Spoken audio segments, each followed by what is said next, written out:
One day I was driving through Harlem when I noticed that a sneaker store was going out of business on 125th Street. My mind immediately flashed to my son. Marquise loves sneakers. So I pulled over to see if I can grab him a couple of pairs on the cheap. Being naturally inquisitive, I asked the owner why he was going out of business if sneakers were so hot. He explained that he picked the wrong location and never got enough foot traffic to make it work. My mind started clicking.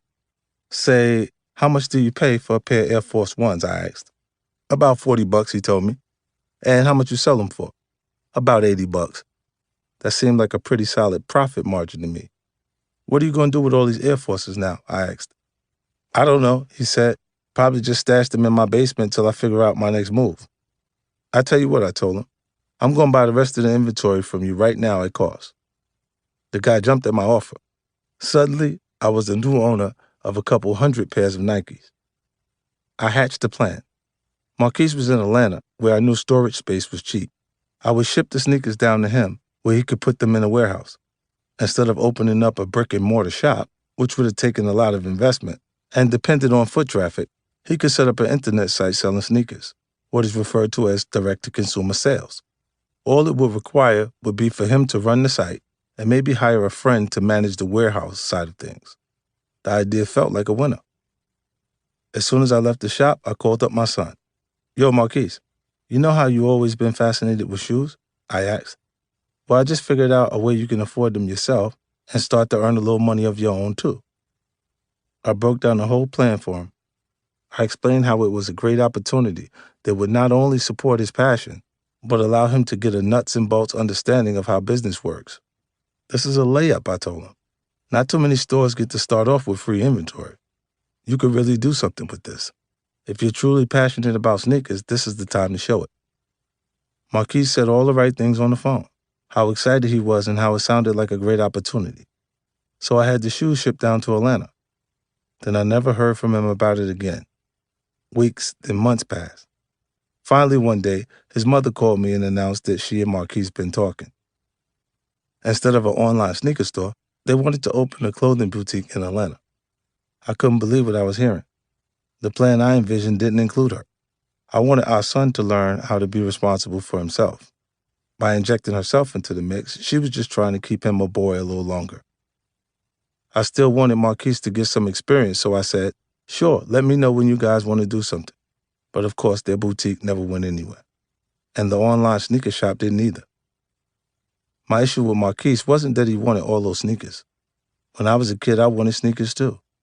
The difference is that I was willing, make that determined, to do the work necessary to obtain them. I wouldn't for a second want Marquise to have to resort to the type of work I put in to get my kicks. At the time, I perceived selling drugs as the only viable option in my environment, so I pursued it. Marquise had so many more options in front of him than I ever had. I just needed to see him pick one and put in the work. There's nothing wrong with wanting things. The sense of want can be a tremendous motivation tool. Feeling like you want more than what you have is what keeps us from getting complacent. I've pretty much got it all, but I never feel like I do. When I was younger, I always wanted more in the way of material things. Today, what I want more of is validation. No matter how many awards, accolades, or headlines I get, it's never enough. I'm still obsessed with feeling like I've got the hottest show or just dropped the hottest verse. Needing the respect of my peers and confirmation of sales is what keeps me pushing forward. I need to feel like they're looking at me and saying, man, 50 did it again. That's what gets me high. What sets me apart is I never expect anyone else to bring me those accolades. I go out each and every day obsessed with putting in the work that will earn me whatever sort of validation I'm looking for. When it comes to Marquise's approach with dealing with wanting something, the apple fell from the tree and kept rolling and rolling. Sure, Marquise never following up on the sneakers might seem like a small thing, the type of irresponsibility and lack of initiative teenagers and young adults display all the time, but it was a huge disappointment to me. Forget about being able to afford his personal sneaker collection. That online store could have ended up making us both a killing. We had that conversation years ago. Since then, online sneaker sites have become incredibly lucrative. GOAT.com is valued at $550 million, while StockX.com has a $1 billion valuation. If Marquise had followed through on what we talked about, he could have been included in that conversation. He could be independently rich.